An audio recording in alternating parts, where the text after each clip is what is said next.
Hey, I'm Scott Grove from Imagine Grove, and in my business courses I've been using an analogy of a breadboard maker creating a business. So I thought that I'd make a breadboard. Quite frankly, I've never made one in my career, so I went at it. And I want to show you how I did this using my template system. And instead of matching templates, it's really easy to do, and you can create something quite unique. In my design classes, I teach designing with a passion, incorporating something that you're passionate about. And it is the election year 2016, and everybody's passionate about America. So I thought I would make something that expresses my passion. I am very patriotic, and so I decided to make an American flag breadboard. I'll show you how I did that. Really easy to do. Put some mineral spirits on it to show you what this is going to look like. So this is Paduke and hard maple. Thought it'd be a nice patriotic breadboard. But my wife, in her infinite wisdom, thought it might look like a piece of bacon. And she's probably right, as she always is. So I think in our next episode, I'm going to show you how to inlay a star out of sapphire or synthetic sapphire. I'll show you how to make it and inlay that. So that should be really fun. And before I do that, I will also show you how to epoxy infuse this. I mean, the Paduke and the maple will be very durable and work well in the kitchen. But I want to add a little extra protection. So I will show you how to epoxy infuse this with a triple threat, a process that's very easy to do, but really gets that epoxy to penetrate deep inside the wood cells. So let me briefly explain how this works. So I first make an ID template. And this curve, in this case, isn't that critical, but the reality is it's 1/2 inch smaller than what I actually want to cut. So I take my ID template and I use that to cut my main flush template. And the reason it's a 1/2 inch is because I use my template guide, which is 1 1/2 inches, 1 1/2 inches in diameter, and I use a 1/2 inch router bit. So the template guide runs on the ID template and it cuts a 1/2 inch larger. So that creates this one side of the template. And while I'm cutting that, the waist piece, which is right here, becomes my OD template. And for my OD template, what I do, I use that to cut my second template. And what that does is make 2 templates. These will be flush templates that fit exactly together. I hope you enjoy this episode, and let's get to it. I first sketch out my flag on a piece of cardboard, working out the curves, making it nice and graceful, and look like it's sort of blowing in the wind. I think that's important, that it has a sort of natural feel. I then transfer that to another piece of cardboard and cut the top curve out. And I want to cut it extra long so I have a continuous curve for my next template. I then cut this curve out on a bandsaw, making sure the curves are nice and graceful. And then I smooth that cut off on a disc sander or wide belt sander. You can even use a belt sander. It's really important to make nice, graceful curves, making sure that everything is perfectly smooth and there's no divots. Inside curves, I'll use my spindle sander. And then I will feel the edge and just finish off the curve by hand with a block. It's really important to get all the chatter out because everything is going to be made from this master template. Make sure you stroke the curve and make sure you feel for any little bumps. I then transfer this to another sheet of MDF, and with my 1.5 inch template guide, that's an OD 1.5 inch template guide, and a 1/2 inch router bit. This 1/2 inch router bit is 1/3 the diameter of my template guide. It gives me a 1/2 inch offset. I also attach this to my custom made extended router base. This just makes the operation a lot safer. Again, the template guide is 1.5 OD. Using the depth gauge on the router, I set my depth to the thickness of the 3/4 inch MDF. Here's my original cardboard pattern, and I have my master template with extended ends. I now router this out with a couple passes, taking 1/4 inch depth cuts each pass. Notice how the extended router base makes this a lot safer operation. I now have one side of my flush pattern and my OD template.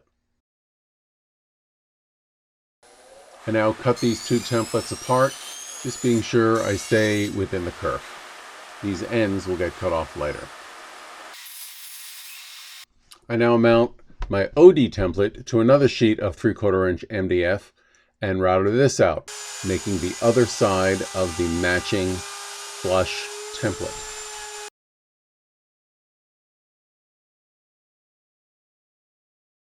I cut this waist off, and I now have two matching flush templates that fit perfectly together. Nice fit. I like to sand any chatter out that might be left over from the routing process just to be sure I have a nice smooth surface. I like to add CA glue to the MDF. It gives a nice hard edge, especially when you're using it for multiple passes. When the CA glue dries, I sand it by hand, and this will give a really hard edge for the bearing to run on. I now drill in a variety of locations to set T-nuts. These will be used for my hold down bars, and it's important you get them in a variety of locations because you'll be working with different widths of boards. I like to add strips of PSA 80 grit sandpaper on the upside. This will help hold the wood strips in place while I'm cutting. Now I have two matching flush trim templates. Perfect. Let's cut some wood. So I had a couple extra boards of maple and padauk, so I quickly join them.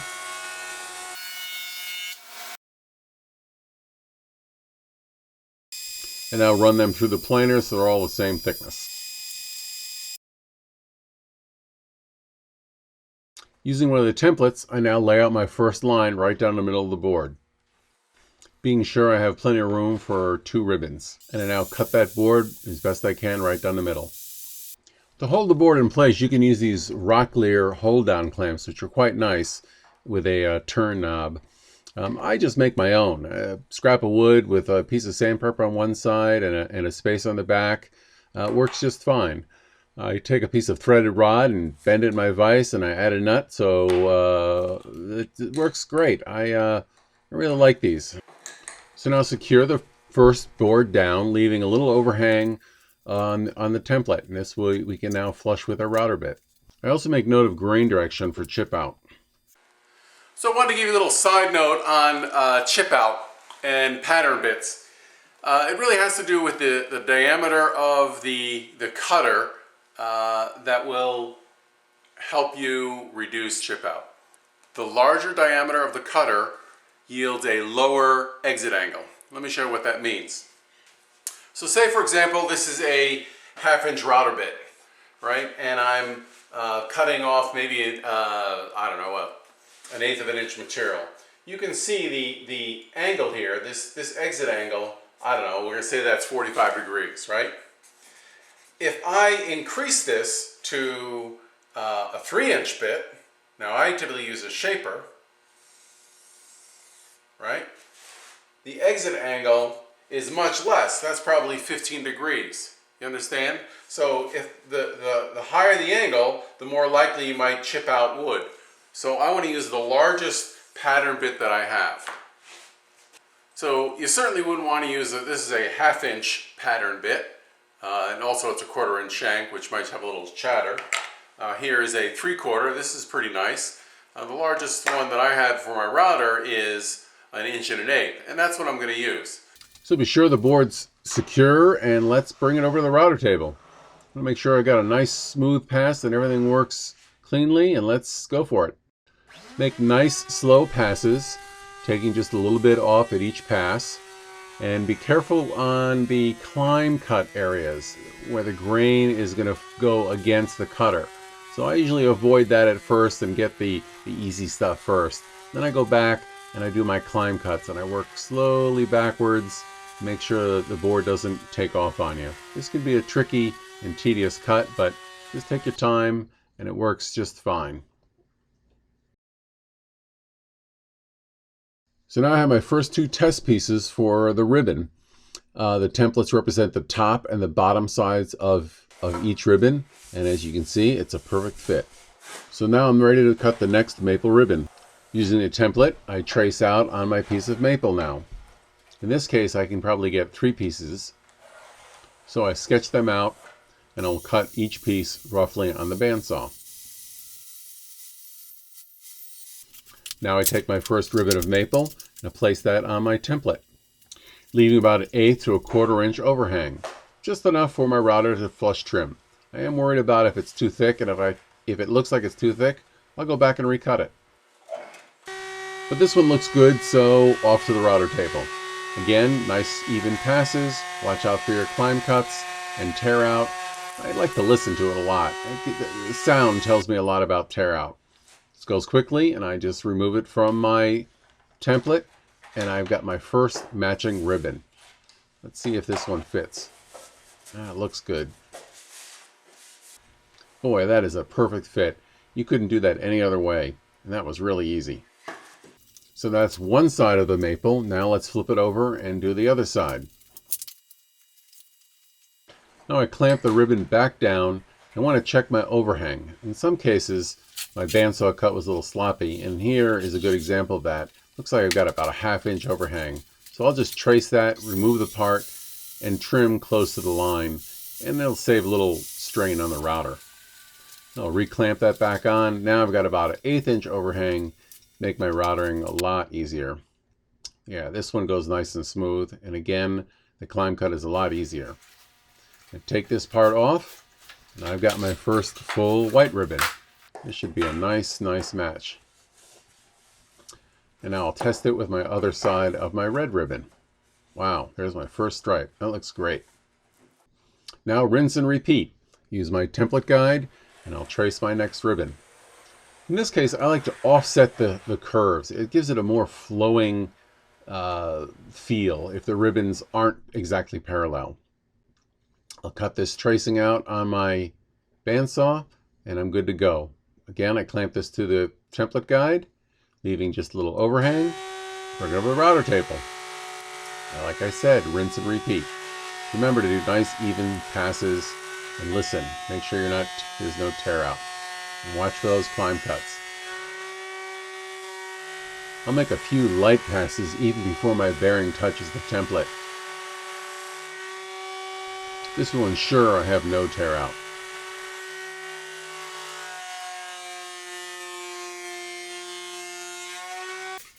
Let's remove this one and test the fit.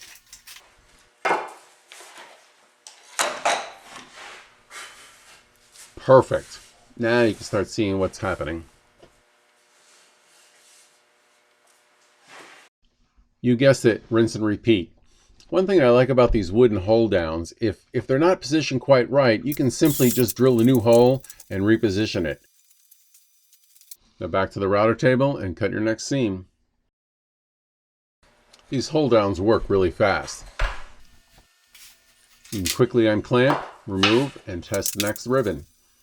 As you can see, this process goes very quickly. It just repeats itself. It really is a no-brainer. So I won't bore you with every single ribbon, but I've sped up the process so you can kind of see how it's all going. It would actually have been better if I worked on the other side of the table, but I didn't do that so you can kind of see everything. The closer you can have your tools, the better it is. But it took me about 5 minutes to rough cut, router, and fit each ribbon. One note, I did leave the top and bottom ribbon with a flat edge. This will help me clamp the entire assembly together.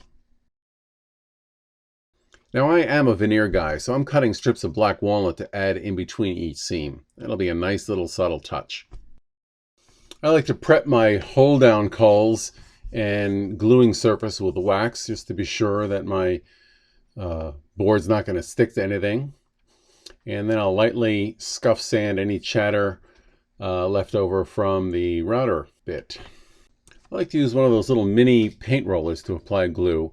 They're inexpensive, they're disposable, and it's just a nice, easy, neat way to get glue on the edge without your finger.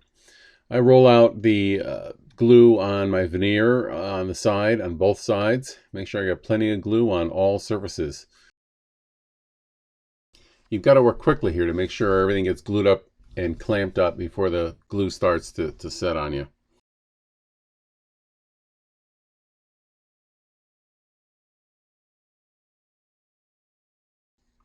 With the offset curves, the flag really self-aligns. Just a light snug and everything sort of slides right into place. Then you got to really go to town. Get all your clamping cauls down and all your clamps on as fast as you can. Then in an hour, I'm ready to take my clamps off. I intentionally left my veneer just a little wide, so I trimmed that off with a utility knife, and then I will use a chisel to scrape off any of the extra glue. Now I'll use the template guides to lay out the top and bottom of the flag to cut off the square edges, and I just freehand the ends. Now I cut these profiles out on a bandsaw, trying to make the curves as graceful as I can, and I clean them up on the edge sander. Then 2 final passes on the planer. This will flush all the surfaces up, so I wasn't too concerned about my alignment. I wanted to have my final thickness about 1/2 inch. I feel that's a nice thickness for a breadboard. I round the edges over with a trim router and a final sanding with 180 grit. I take my time here with nice, slow, even overlapping passes. I don't want any swirl marks left over. And final hand sanding just to get the chatter from my router bit off, and we're good to go. Let's see what this looks like with little mineral spirits. Wow, this is going to pop when I get some finish on this.